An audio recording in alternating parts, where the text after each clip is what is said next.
Thank you all for coming. My name is Robert Bern, and this is my work. These are called healthcare portraits. And so I guess before we get started, maybe if everybody could kind of go around and we could introduce ourselves and what our relationship to healthcare or the arts is, just so we kind of have a feel for everybody. My name's Kathy Tham, Director of Community-Minded Enterprises, and CME has been involved with health since its beginning. And we're very involved with prevention and insurance access, and also recovery services for those in substance abuse.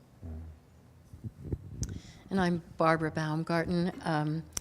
I was a psychotherapist for about close to 30 years and worked with people who in mental health and who have physical issues as well.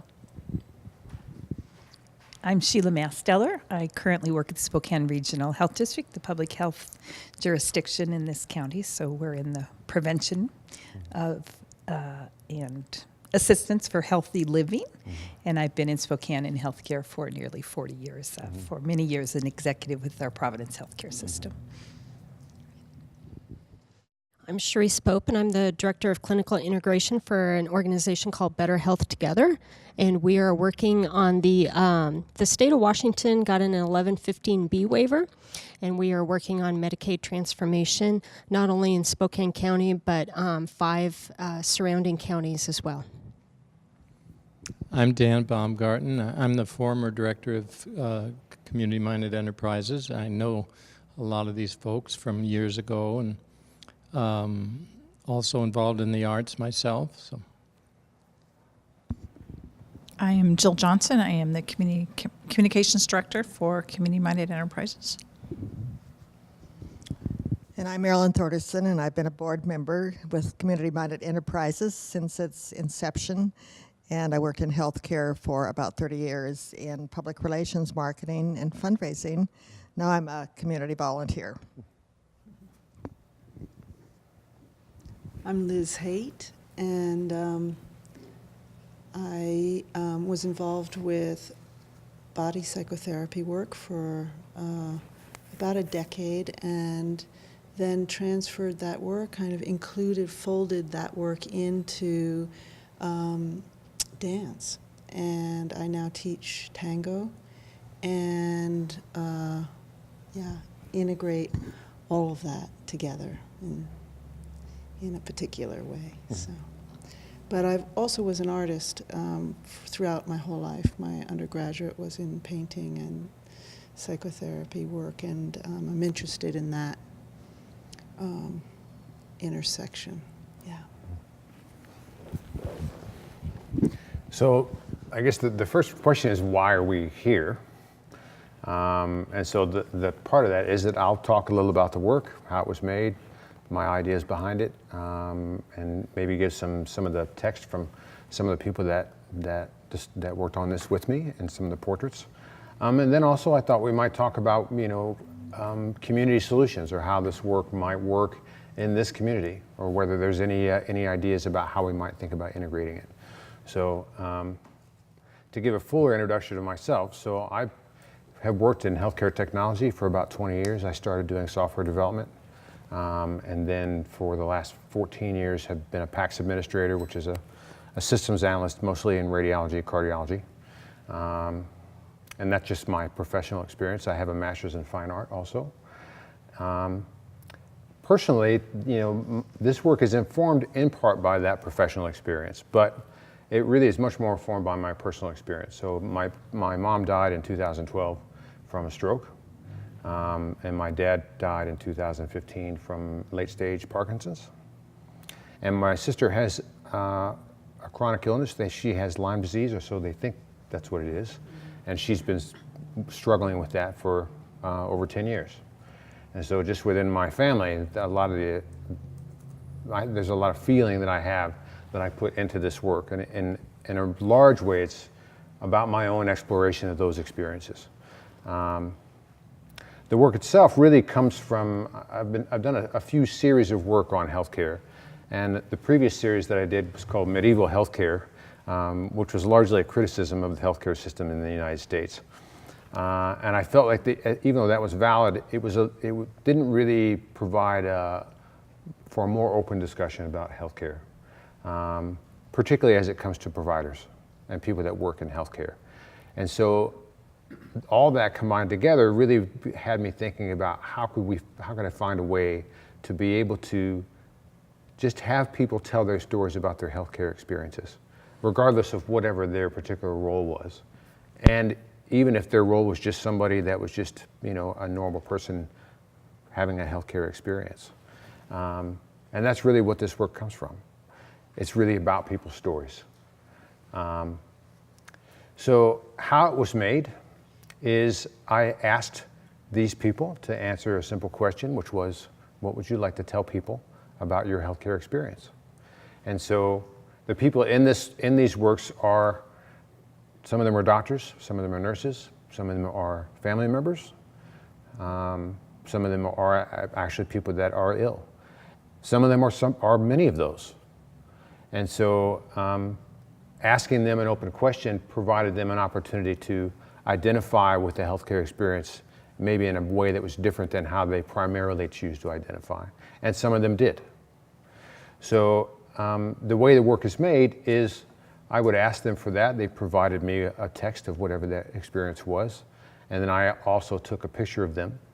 And then I would write their story on just like lines on a page, like I would here, over and over and over again, over the top of each image, as you can see, to bring out an actual image of them, of that individual. So that's really how the images themselves were made. Conceptually, I think that there are many ideas that I have conceptually about the work, but the reason that it's abstracted is really about this idea of seeing and being seen. So particularly for people that are ill, there's a sense that they're seen in a very superficial way, either as a set of statistics, or whether they can contribute in how they're able to contribute in a particular context. And I think even for physicians as well, in particular for doctors, that they're seen in a very two-dimensional way, that the doctors themselves operate in a world that is objective, or doesn't allow for a lot of connection. And so there's an ambiguity in that way. And so the images themselves represent both of those things. They also represent as viewers of their experiences.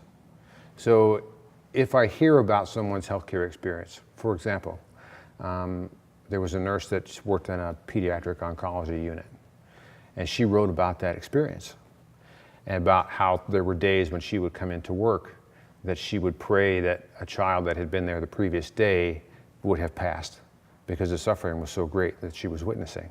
And so for her, that, the way that she wrote about it was really compelling. But I also think for us as people listening to that, are those the stories that we really want to hear, right? Do I really want to hear about that kind of experience from that kind of person? Or do I want to hear about some of the challenges that a doctor has? Or do I really want to hear about the suffering of somebody that is chronically ill? So that is not all the text is legible in all of these images. And that is in part to protect the person, as we do in healthcare, right? We try to protect their dignity and anonymity. But at the same time, we are also protected from that story as well. So what I would like to do at this point is I have a couple of texts that people wrote. And so each piece, the text that was written, some were longer, some were shorter. Some were many paragraphs, some were just a couple of sentences. And I used that text, if it was short enough, as the name of the piece. And so, and in other cases where the text was longer, I would pick out a particular section.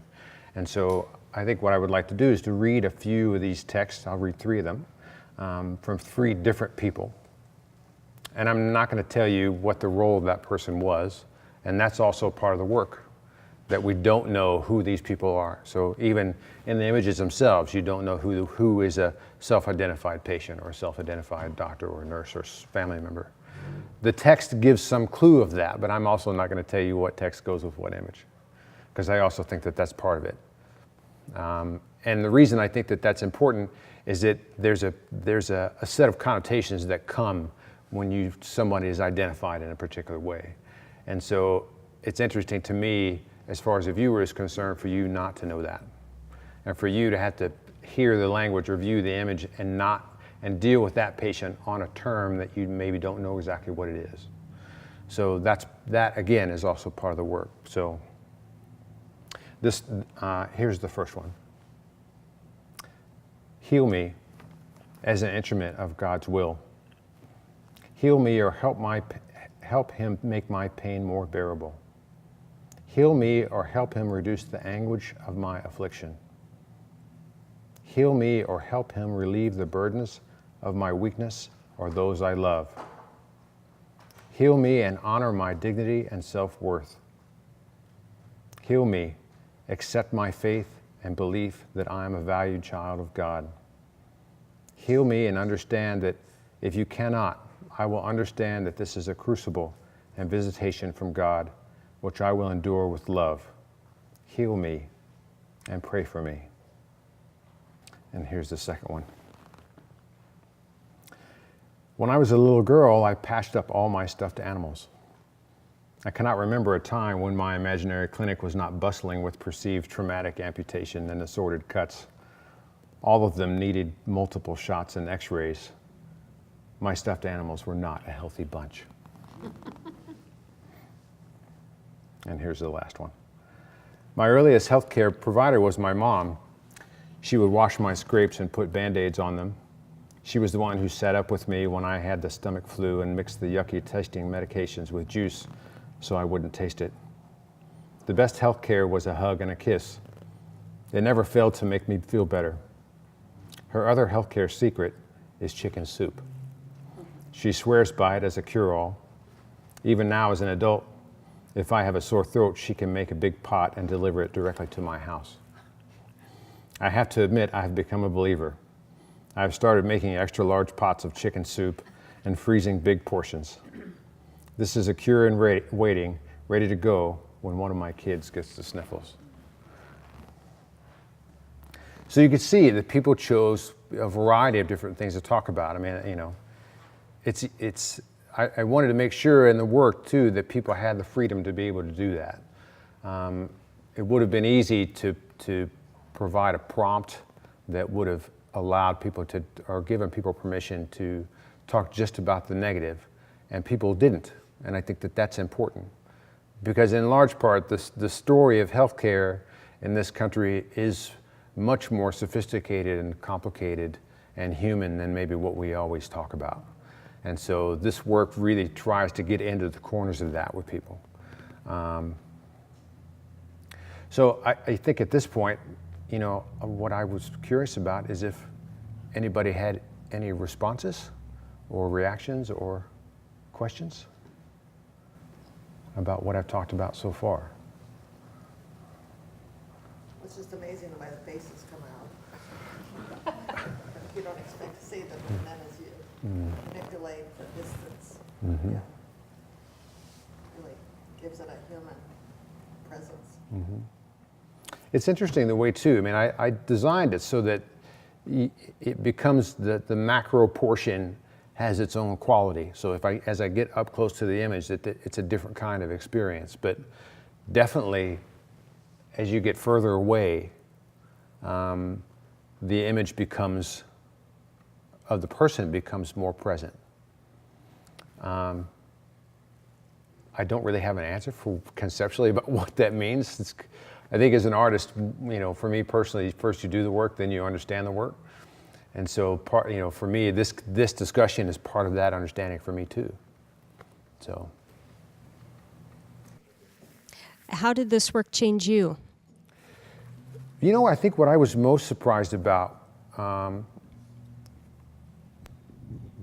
remember years ago I saw in Santa Fe, there was at the Folk Art Museum, they had a series of images done by these monks in West Africa. And they did all these little drawings that they would do to kind of keep themselves busy. in their prayers. And so this work, writing these in some cases many, many times over the top of these, was a prayerful act in some way. It was also, I did it on purpose because I wanted to provide an integrity to sometimes the atrocious nature of people's healthcare experience.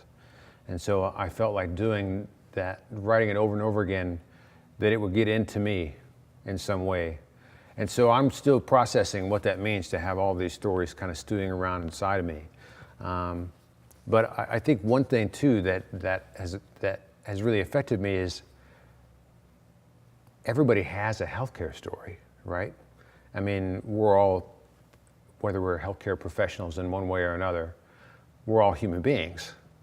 And so, and even talking about our healthcare experience in the context of the industry, whether we're going to the doctor or whatever, we just had a conversation with somebody here just before we started talking, that her story that she told me is a similar story to what lots of other people tell me.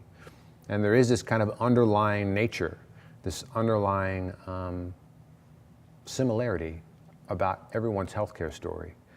And it's ironic to me that our healthcare system seems to be fractured in that regard, or that it doesn't necessarily pay attention to that. But I think maybe to extend your question a little further, one of the things that really surprised me was among all the people that were healthcare providers, that they all knew from a very early age that that's what they would be doing. And that even though it's difficult, and a lot of them talked about how difficult it is, there's definitely a passion and a commitment to doing the best that they can do in providing that care. And that they all suffer a lot of the same frustrations that everyone else suffers as part of the system that we are in. And even just as human beings, because many of them spoke about that as well, what that's like being a healthcare provider, but also being a family member, or also being a patient themselves. And those experiences as patient family members were not so different than the experiences of other people that were also chronically ill or family members. So how did you find the people that you asked this question of? A lot of these people are friends that I worked with at the hospital that I was working with. And some of them knew people, other people too. And I would just listen for people talking about their experiences.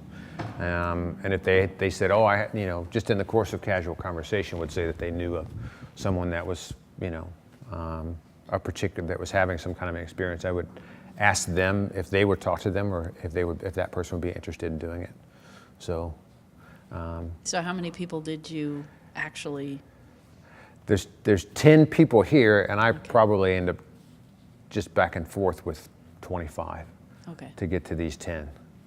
And I also tried to mix it up. I tried to mix it pretty fairly, in terms of age and gender, and profession, to get some kind of a representation.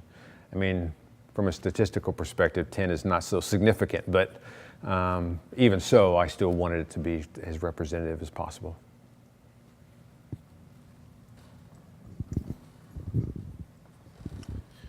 Do you find that it becomes cathartic for the people you interview, or are you aiming for that, or what's your experience around that? I mean, it's my hope for them that they take advantage of the opportunity to really reflect on that experience. And there were some people that really did, that I could tell for them that there was a poignancy about doing that kind of analysis, particularly among people that work in healthcare. For other people, I think they were just happy to have an opportunity to write about it and be heard. I mean, my experience with people that are chronically ill is that they often do not feel heard. And so that was a really important thing for me to do, to make sure that there was an opportunity for them to have a voice. So, and for some of them, we've had follow-up conversations, some not. And I wondered as the next step for me about whether that's an opportunity to do some additional artwork around that, to maybe get to dig in a little deeper with those people that are interested. You said that while you were creating these pieces, that it was like a prayer. Mm-hmm. But I wonder, after finishing the work and reflecting on it, you know, how has it affected your own relationship to the healthcare experiences you had with your family, or in terms of that world in general because of the work?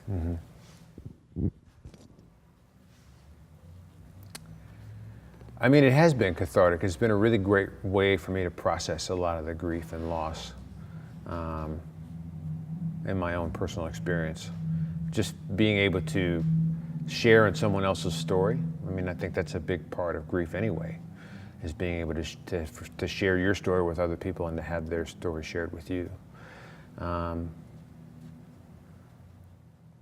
to be honest, it's big. It feels pretty enormous to me, thinking about gathering stories and talking about them.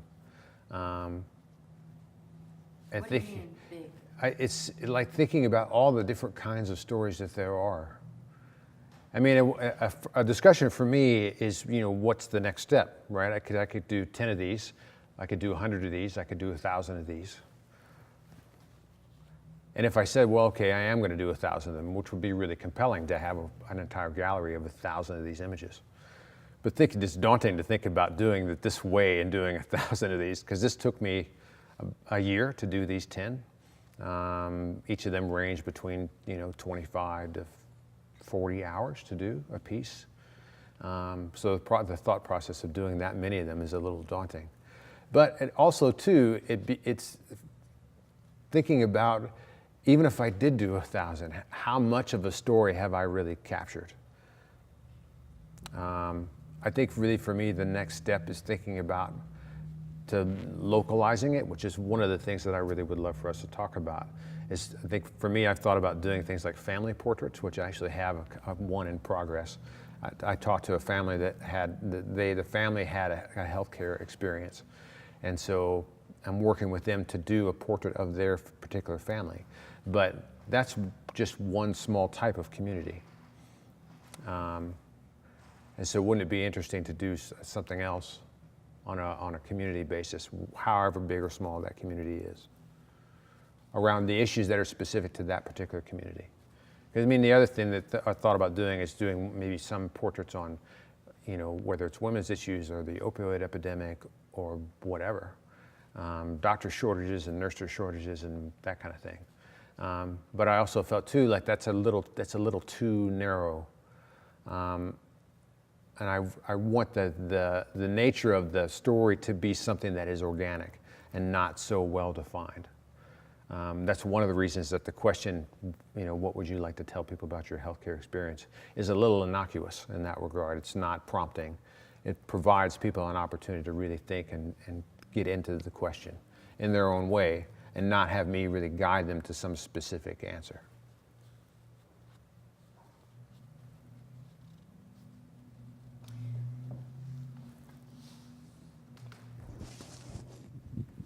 Oh, I have two questions. You say 40 hours for each one. What is the technique as you go along? You shoot the photo, do they tell the story and you write it down, or do they write it down? It looks like the writing has been traced over. Again, Yeah, so just the process. Yeah, what happens is I ask somebody to write down their experience, and they usually provide it in a Word document or on a piece of paper or however. There was one person that preferred to do an interview, but I just kind of let them talk free form, and then So they hand you a piece of paper with yeah, the story written on it. yeah. Okay. So then what I would take, the images themselves, they're actually about 18 inches by 18 inches. And so I would draw lines on a page just like you would on a regular text page. And then I would write their story out, just starting at the beginning and writing to the end. And if I didn't reach the bottom of the page, then I would just start writing the story again. And so the first pass is just essentially just a page of text.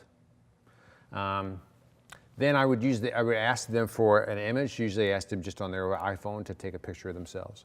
And then I would take that image and usually, you know, plug it into like Photoshop or something and blur the image or change it to add a little bit of an artistic quality about it, but also to make their image a little more abstract.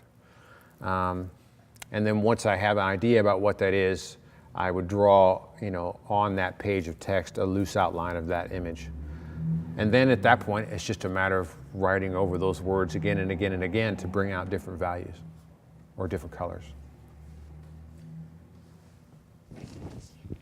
Well, if you were to put these on a display around in a museum or art gallery, Or in a hospital. or in a hospital, would you then, beside each picture, have the story? I mean, you want Yeah. to you want to Yeah. convey a message Yeah. here. I would do that. I mean, there's a message of just seeing the image. Is that what you have in that's- mind? And it's so the name for each piece is a portion of that person's text or its entirety, because some people were wrote much more, some people wrote much less. But on your website, Yeah, you have the portrait and you have a written piece a next portion to it. a portion of the text. Yeah, yeah.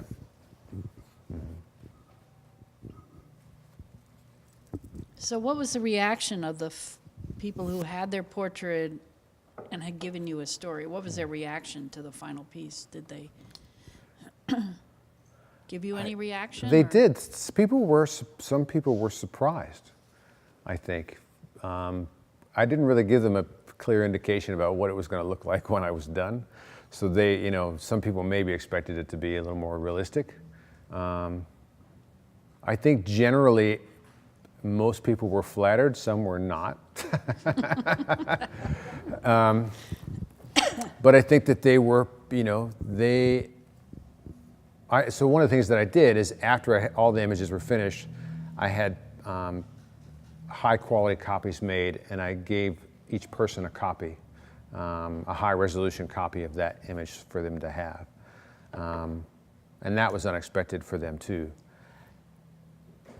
And people were appreciative, I think, of having their story told, and having somebody spend so much time with it, And that as an act kind of stands in contrast to the time schedule that we often see when it comes to healthcare, particularly when I go to see my doctor or any provider, that there's a sense of that I'm in the service of the system and not the other way around. And so that somebody's now taken this time to really sit down and do this work in detail and spend a lot of time on it, just around their story is something that they typically tend to appreciate. When I look at these pieces, I have, it brings up for me healthcare stories that I have just in my own personal life, whether my own or being there through my sister's passing and so on. It's an emotional experience that I have when I look at these, and when I see how much work you put into writing the story to create the portrait. There's also an experience of you that I have as I look at this, and the intensity that you brought to the work. So it's very interesting and powerful for me. And I think for me that really is the next step, to figure out, the practice of this work was me gathering a story and setting aside the time and the energy to actually do in its entirety that person's image. But it seems like the next step would be to find a way to integrate the people more into the process, which makes sense thinking about doing some kind of a community practice. And so I wonder, just for the course of the group, whether anybody has any ideas or response to that as an idea.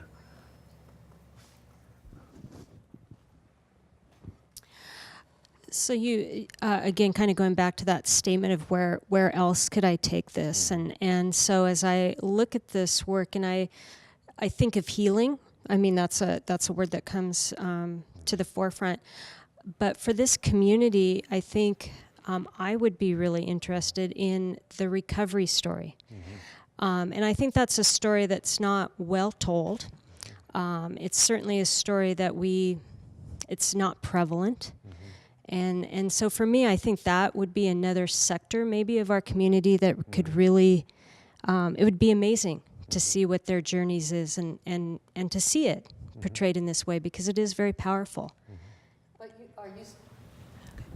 are you saying that Bob would do that, or that the people in recovery would do their own stories and create portraits, and there could be a process around that? It could be anything. Yeah, it could be anything, yes. Yeah, and it would be a process perhaps that would also not only be an artistic thing, but also a healing thing. That healing process. Yeah. Which is exactly what I think the goal or what came of it. Yeah. So for the last few minutes, I've been thinking about this, and your comment spurred me even further. It seems like we think of healthcare as sort of a dry dock. You're taken into this forbidding zone, and you have to pay your dues and exist in that zone for a period of time, and hopefully you get a ticket out. But while you're there, nobody wants to be there. And then, but what I think you're talking about, or the way I'm framing it in my mind, is it's almost like, let's pause and celebrate being here. Like, let's have reverence for this place that we're at. Not just get the heck out of here as soon as I can, but more, this is a station in my life that I want to celebrate. It puts a different emphasis on it. I find that interesting.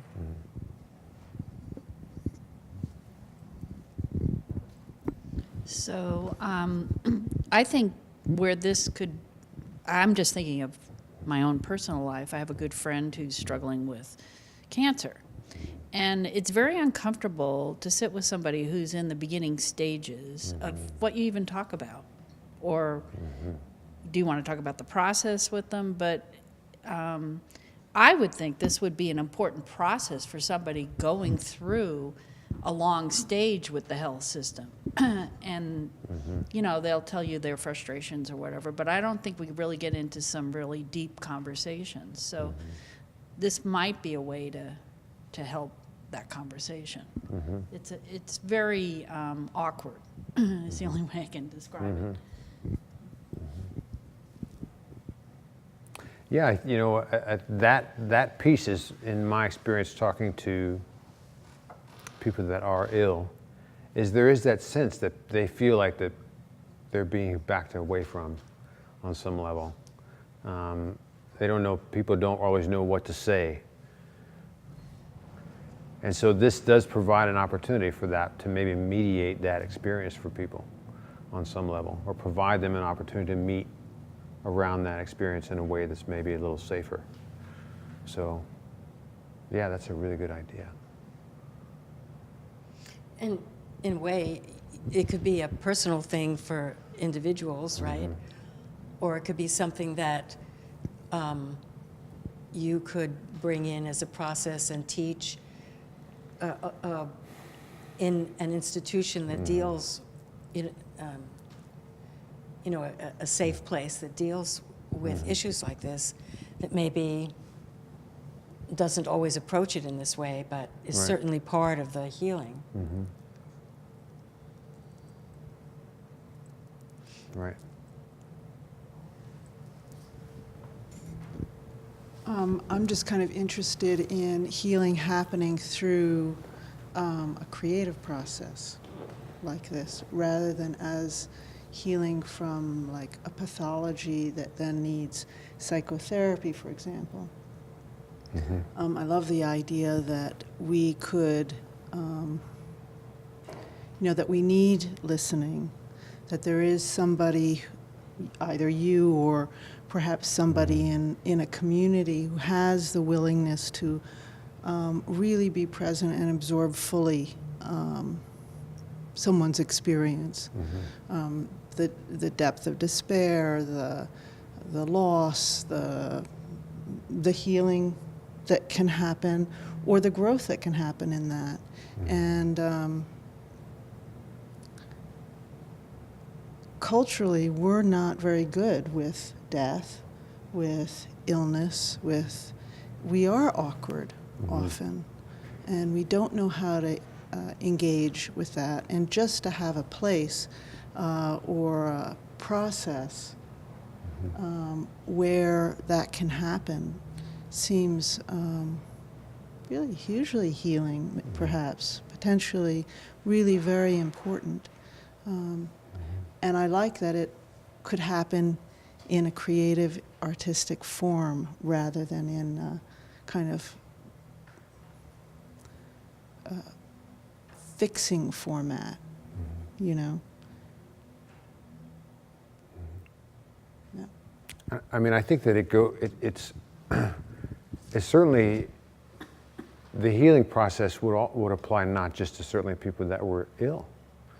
I mean, my personal experience working in healthcare in a hospital for 14 years is, it's while on some level it is very gratifying, on another level, it takes a certain thickness of skin to be able to work in that kind of an environment on a day-to-day basis where things are changing like that, and there's always an emergency.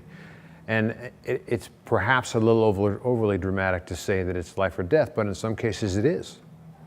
And so even working not as a clinician, but as a technology person, the technology supports those people. And so there is that urgency that underlies everything. And so the sense of being connected to what is really going on can sometimes fall away.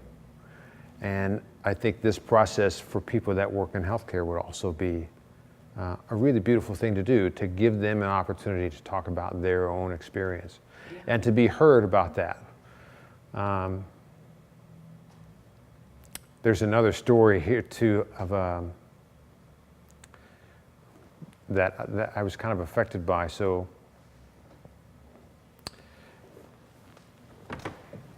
it says, I'm introduced to her illness by the sight of her hovering her hand over the side of the bed, feathery. It trembles ever so slightly, a marionette with an old board. As I enter the room, still in my work uniform, it appears she's doing some aerobic workout with her arms. Then I notice the other arm dropping and lifting as it pleases, a rhythmic circus of limbs. She doesn't speak much. They haven't figured out what drugs to give her yet. Did everybody leave me? Shouts an angry patient down the hall. A tired nurse sitting derisively at his station deadpans, no. I mean, for me, I was really affected, particularly by the last line of that. Because it's hard. And I think for me, one of the stories that I feel like continues that needs to be told is that experience from healthcare providers. Because if you don't work in healthcare, if you've never been like every day in a hospital or every day in a clinic setting dealing with people that are really ill, because people are hard to get along with when they're ill, that there's an opportunity for their story to be told as well. And for all of us that are kind of looking in from the outside, to hear those stories and to hear the human aspect of that experience, as well as the human experience of being sick too. Because we tend to go to that one pretty quickly, and don't think about the fact that people that work in that going forward. So at this process too, I think would be something beneficial. And just talking about what you were talking about, Dan, you know, being the patient and wanting to get out, you know, having these stories available or the work, this kind of work available, makes it a safer place even for the patients. It becomes a community rather than, you know, like taking your car to a mechanic type of thing. It becomes an actual community of people, which it seems like in this age of where technology, like, and social media has kind of kept us actually more separate, you know, that we have a greater need for community. Yeah, I like what you were just saying. To add to that, I've really appreciated this. Thank you. One of the things that I believe, based on experiences of family members and other parts of me, is that humanity and health are intertwined, and that health is this continuum in all of our lives always. Sometimes we're critically, acutely ill. I mean, there's that state. But under that, there's the humanity of people. And that humanity is in the caregiver. It's in the IT person. It might be the person who we say is the patient, who is connected to whatever is around them, family or their environment. And what I would appreciate about continue to work on this is giving all of us an opportunity to say that we are humans on this earth, and we all, I believe, would have increased well-being if we allowed people that space to show their humanity. And, you know, and having worked in the clinical environment for years and years, I was only at the bedside for a few years and was in administration, but there is such huge separation between what we say is illness and you're ill, and you are a total human being with other people around you, and we deny that because of the pace, because of the whatever, because of our culture, because of. And so I think this work is really important, and I appreciate it. And as someone who has a husband who has had many chronic illnesses for 40 years, what I've personally learned is we're on this absolute journey together as a family. And I have gotten to be very, very comfortable saying that to people who are involved in his multiple health issues. That, you know, this is us together and we work together. And the response I've gotten over the years has been good when people have, anyway, the partnership in the community is important. Yeah. Thank you for that. Thank you for sharing that. That's really beautiful. I love the way that you said that. Yeah. I mean, it's my hope too that through that, as all of us move through this world with our own healthcare experiences and engage in other healthcare experiences and making changes in the healthcare system, even practically, that we move from that exact place that you're talking about.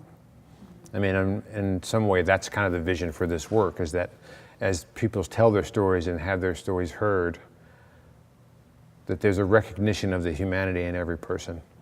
And that as we talk about making our own personal decisions or decisions for family members or decisions as a society around healthcare, that's the piece that I move from. Because it's so easy for us not to do that. It's easiest for us to be drawn out into some other kind of discourse. And the constraints of our society are very real. Yes. But you see something that, you said something that felt really important to me. How you've been living with someone who has a chronic illness or whatever for a long time. So it's not, he's sick and then he's better. This is life. It is life. And there's something about realizing that maybe we're all in that place because we're born and we are headed to being no longer on the earth. That normalizing that continuum is something that as a society I think we're terrified of, and we don't, so we put it in the hospital, in the doctor's office or whatever, but it sounds like you know something about how to do it differently because you've had to, you know, and I think that really speaks to what you're doing here. It feels very powerful to me. Thank you. As I listen, I'm thinking about what you said about the people who you interviewed and then their reaction when they saw the finished piece. And it strikes me that there would be a momentum. If you were to keep doing this, or if it were to go into different settings, that it would be very good if the people who were about to go through the process got a chance to see like a traveling show or some way to see how it had been executed before, and the reverence that was part of it, and the celebration of that, of each person's experience. It would add a deeper reverence, perhaps, to their storytelling about themselves. It would gain momentum to be able to reflect on what others had said, and then know, now I'm going to have an opportunity to say what I need to say. Perhaps it would be a way to think about how to sequence that.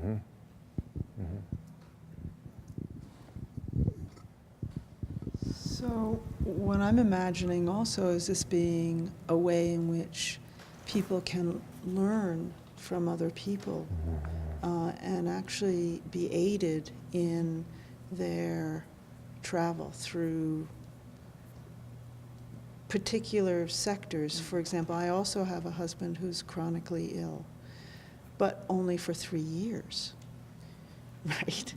So what you would have to give to me in terms of your experience could be huge if we were in a forum where we were speaking about that. People, family members who are affected by other members of chronic. Same in your situation where it could be a discussion, you could come and create a format for people to talk about their process of healing and how rich that would be for people to be able to be part and share in what that has been for each other, each of them, but to share that process could be really enriching and important in terms of negotiating, kind of managing.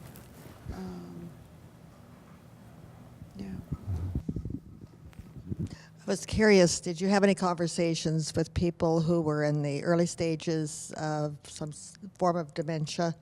That's become a kind of a national epidemic and probably an area that's very much unexplored in terms of how to deal with it.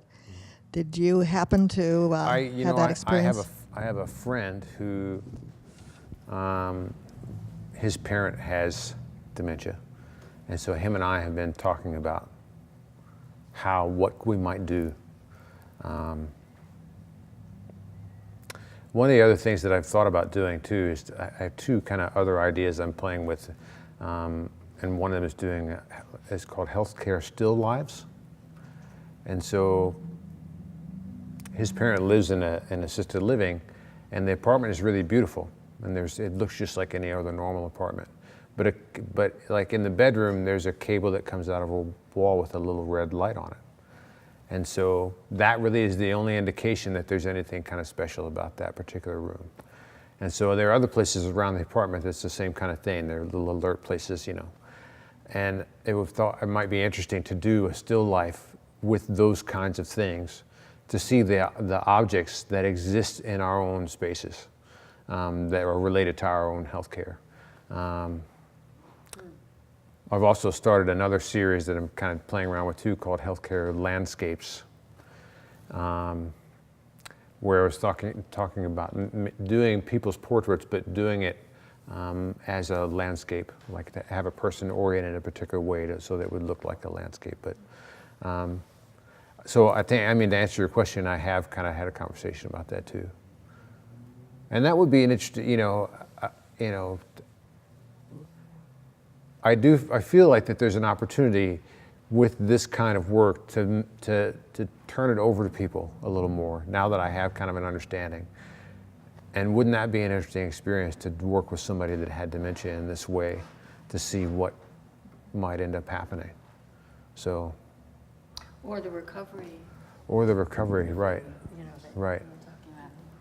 I mean, I love that idea about having kind of, here's this process and then turning it over to somebody and letting that become the work, right? As an artist, I don't know what my claim to that work would be. Probably, that's an interesting question. I wouldn't really want to make a claim to that, but in terms of providing people a structure to tell their own story, as opposed to just kind of from scratch, asking somebody to tell me about your story, right? And then people would be, right? Like you could see, even me thinking about it, it's like, well, I don't know, what do you want, right? So. I see so much about you as an artist and person who has these values and intentions around the work being so important. And so kind of just opening it to a format doesn't necessarily, for anyone to do, doesn't necessarily create the depth or the depth of hearing primarily. Unless it's well facilitated. Yeah, unless there was training or something going on. But I see you more being able to go to different institutions or groups of people or organizations and being able to be more specific, perhaps, about that hearing and sharing between people within that community. Yeah. One of the other things that I would like to do is to maybe use this technique maybe in a slightly different way, maybe with stencils or something else, but to do a mural. And my idea has been to do in a very similar way to draw lines like on a wall or on a large scale, and to mark off cells, and then ask people to put their story in a particular cell. And then once you have this patchwork of stories, which is a really beautiful metaphor, is that you could do this same thing that captures people's images, and then people's images would overlay other people's stories. Or other people's stories would overlay other people's images. And in a way, that's a really beautiful way of visually representing both the portrait of the individual and of the community. Well, the beauty of that idea is that you would weave in all the components of even in a hospital. And I could really see that being pretty powerful, because most hospitals decorate with these paintings that come heaven knows where, just nothing paintings, basically, with no feeling. And I guess I do want to say, years ago, my husband set up an easel in the VA hospital in the lobby. They let him do it. And he started painting portraits of anybody who walked up to him. And people were waiting there at the time 2, 3, 4 hours to be seen. And so he would start painting their portrait, and he didn't talk to them. He just said, "You want your portrait done?" And what that evolved into was them desperate to tell their story then, because they're sitting there. What are they going to do? They would start telling him. And he's just painting, and then afterwards realized, well, they're trying to tell me a story they've never told. And so then he had to go out and collect all these stories again. But I think what it showed me was the process was important to them, and it was organic. They personally chose him. Nobody came up to them and said, sit down and get your portrait. But you want reality in the hospital, and these walls in these hospitals are just, they take it away from you. They're stripping you, even the colors. It's amazing to me. But anyway, I just feel like that mural concept is a great idea.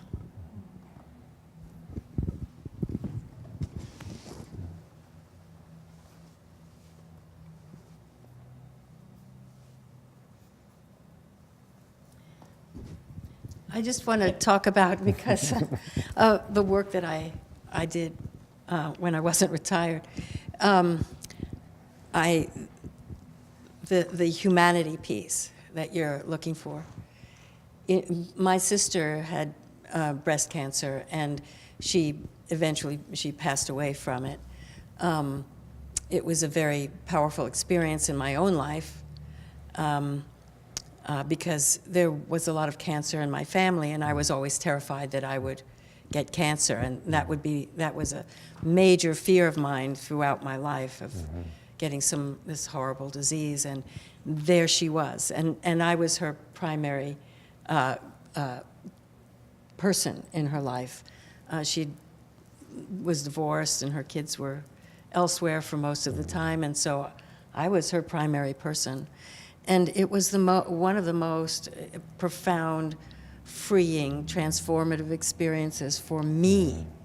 I mean, I don't have that fear anymore, by the way, because I understood that how that illness, how close, we were already close, but how much closer we became, and how much she taught me about who I am and about what life really is, and about values, about everything. I mean, it was like a celebration. She and I and a couple of other friends would go to chemo together, and we would sit and knit, and we would laugh the entire time that in the chemo suite, and everybody wanted to sit near us, you know. Well, I mean, that's interesting that, you know, both what you and you all have said is, you know, when my parents passed away, I felt really isolated. I wasn't prepared for that experience. And I mean, certainly it was unexpected in one case, but even beyond that, just the prospect of dealing with the death of a loved one I didn't personally feel like I had any mentoring or any modeling for that prior to that moment. And so after that moment, I felt, when I know that people are going through a similar experience, I really feel the need to kind of cozy up to that person a little bit, to see if they're interested in talking about it. And I think that's a wonderful thing to do. I love what you said, that there's a sense that people can see an experience coming, which a lot of times we can with healthcare. Sometimes not, but we can see an experience coming and not really know what to do. And sometimes there's fortitude to be had in just knowing that someone else has had that experience, regardless of whether there's any mentoring or not. But that sharing is fundamentally humanizing. So you didn't walk away from it, like you didn't pull back from it saying, I don't want to be close to that. Like you were talking about your portraits earlier. When you meet someone who you know is going through this, you gravitate towards them now rather than away. And I think that that's part of the work too. I mean, one of the reasons that it's written so intricately is to really draw people into the full closeness of that, you know. I mean, I have to admit, I kind of like the idea of implicating the viewer a little bit in the work, right? So that it's not a passive, the experience is not a passive one. Right. So as you look at the work from far away and I see that it's a portrait, we're drawn to faces, I think, and particularly in this way, right? There's a quality, I mean, I think anyway, that there's a quality about the work that makes you want to have a closer experience. And then as you come closer and you realize that it's words, that moment really wants to draw you in, really. And so it's it would be nice, perhaps I'm being a little idealistic, to have people have that experience generally, to be willing to be drawn into somebody else's story. I guess we could just say thank you all for coming. Okay. I really appreciate yeah, thank you all very much. Yeah, thank you all very much.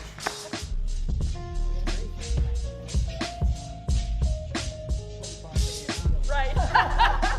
And then it moves into the nursing home. It's the same lot of artwork that you see in assisted living. Right. I mean, Well, nothing what's changes. interesting is that they've done studies to show that art can have a therapeutic effect, right? So that it's that when you change the perspective, it largely is around that person's perspective. Yeah. When you make that person either seem larger by doing close-ups of work or having large landscape scenes that people can become immersed in, that people have physiologic responses, positive physiologic responses to that, as opposed to some of the other things that we see. So, yeah. Yeah. Yeah. Wonderful. We wanted to donate this artwork of a baby traveling down the birth canal. And I will never forget the discussions surrounding that. How are we going to tell him that not everybody may feel positive about seeing that process? Pretty forward thinking.